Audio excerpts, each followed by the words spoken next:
Hey everybody, welcome to another model building workshop. Today we're looking at the Panzer I Type C. So again, I'm Mr. Allen from the Providence Community Library, the Smith Hill Library here in Providence, Rhode Island. This is my little home workshop that I'm in right now, and we're going to talk about some of these Panzer Is. Now, I think everybody is probably familiar with this guy. This is the Panzer I-B, which is probably the most popular, most well-known of the Panzer I family. There was the Panzer I-A that preceded this. The Panzer I-A is probably the most distinguishing feature that differentiates it from this one is the Panzer I-A had one less road wheel. So instead of the 5 that you see here, it had 4. Had a slightly different engine deck configuration and a smaller engine.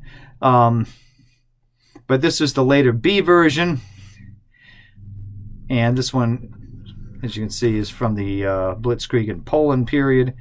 You know, twin machine gun, classic Panzer I right here. And these served all the way through the into the Operation Barbarossa on the Russian front and the North Africa as well. This is the Type B. And that's the Italia kit, which is also marketed under the Testors brand as well, which I believe is what this one was when I built it a little while ago. And I built this as a kid, and I thought it was great fun. And it was actually not this exact one, but I built this one later. But it was the first 1/35th scale tank kit that I built, was the Panzer I, this Testors kit, Italia. So then we also have, as some of you know, the Panzer I-F, which is this heavily armed monstrosity, but still a light tank. Huh? Exactly. It still has the twin machine gun armament on it, but as they discovered in combat, the original Panzer I-A and B were so thinly armored that they had very little combat value. So for escorting infantry, they needed something a little heavier. This is what the German reports coming out of the battles in Poland and France had indicated, that the Panzer I's armor was just too thin. So they decided, let's try this contraption. This is the F, which has really thick armor, but still 2 machine guns. So, all right, it can survive getting hit by a tank, but it really can't fight the tank. So I don't get the point of this. Anyway, they didn't make that many of these. Some of them served with either the 12th Panzer Division, a couple with the 1st Panzer Division, you know, for tryouts during the Battle of Kursk, and some ended up like in police units like this one, or they ended up in Yugoslavia, which is where most oddball captured and experimental vehicles ended up doing occupation duties. So let's get back to the C. So the C has a different suspension system. It's a different tank altogether than the other ones. It's a completely different concept than the A and B, and the F went on a different road altogether than this one. But this has the interwoven road wheels similar to the F. This armor is obviously not nearly as heavy. This is more compact. Again, it still has a twin machine gun armament on it. So let's read up on this. So the Panzer I-C was also known as prototype VK601. And it was a light tank from the World War II period. Well, we know that. It was formally designated as a modification of the Panzer I, but it was actually a completely new vehicle, as you can see. And so was the F. It has little similarity at all with the earlier A and B variants. And as we mentioned, a moment ago, it's got the interwoven interleaved track wheels, which is typical of a lot of the German tanks for the later half of the Second World War. So the initial designs of this were started in the autumn of 1939 by, so we can pronounce this right, Krauss Maffei, I guess, and Daimler-Benz. And they wanted this, well, I guess it was designed to be an airborne tank, a light airborne tank. Well, that makes sense. It certainly looks the part. And from July to December of 1942, 40 of these units were built, including the 6 prototypes. All right. Let's see if it says anything else here. crew of 2. Armor was between 10 and 30 millimeters thick. And it has... The main weapon is a 7.92. It says 141 anti-tank rifle. Okay. And let's see. Maximum speed of about 49 miles per hour. So there's not a whole lot known on this vehicle, and I think it's interesting that Hobby Boss, got a hold of some kind of technical data on this to create a model on it. I no longer have the box or anything, but that's what this is. It's a Hobby Boss kit.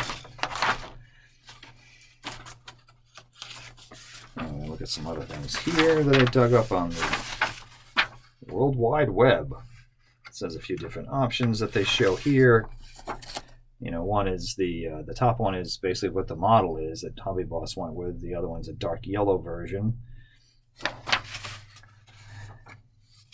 And they don't have any information as to what units these tanks belong to. They do have some information on this last one, which has an interesting camouflage scheme. And that one is of the 58th Panzer Reserve Corps, which fought in Normandy in 1944. And it says here that with the help of the bocage and the high-velocity armament, they gave good account of themselves. This tank had a gun. It's got a dirt cover on it, and yeah. I don't know how much I can trust this site, because so many books I've read through really gave no account of how these were used in Normandy, if they were used in Normandy at all. So some of this you got to take with a grain of salt. I don't know.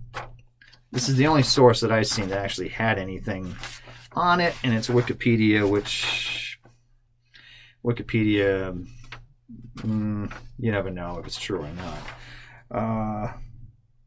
But anyway, there is a photo that shows that particular tank here, so it leads some credibility.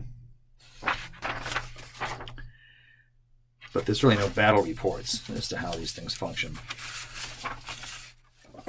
And there's a little bit here on the Panzer I Ausf. I thought I saw that, yes I did.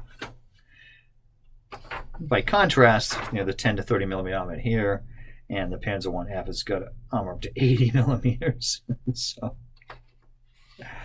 yeah, it's kind of insane. Let's talk about the model, though. So this was a fun one to put together. The only challenge I really had with this kit is I'm not the best with photo etch, and they do have these interesting racks here for the jerry cans to go in, and it took a lot of folding and some super glue to get that thing together, typical of photo etch. But other than that, I didn't find the tracks to be terribly bad to put together on this. Painting wasn't too bad. Interleave road wheels can be a little challenging for painting, but I didn't find it too difficult to work on. There were a few other little details here and there that were a little challenging, but overall, I had fun with this. It didn't take too long to build, and it looks pretty cool. So, I like this tank. It's cool looking. It's fun. It's one of those unknown, or I should say lesser known vehicles of World War II. So, looks kind of cool in gray. It would probably look great in camouflage also. Anyhow, that's a very quick look at the Panzer I. And like I said, fun to build. Interesting little tank. Fits on the shelf pretty good because it's not that big. Which I happen to like tanks because they're just cool for so many reasons. Anyway, that's our talk for today. Such as it is, I hope you enjoyed taking a look at the Panzer I and these other guys over here, the 1F and the 1B. All right, keep on building stuff, and hopefully we'll get through this pandemic and life will be great, but keep on modeling, okay? Talk to you guys soon. Bye.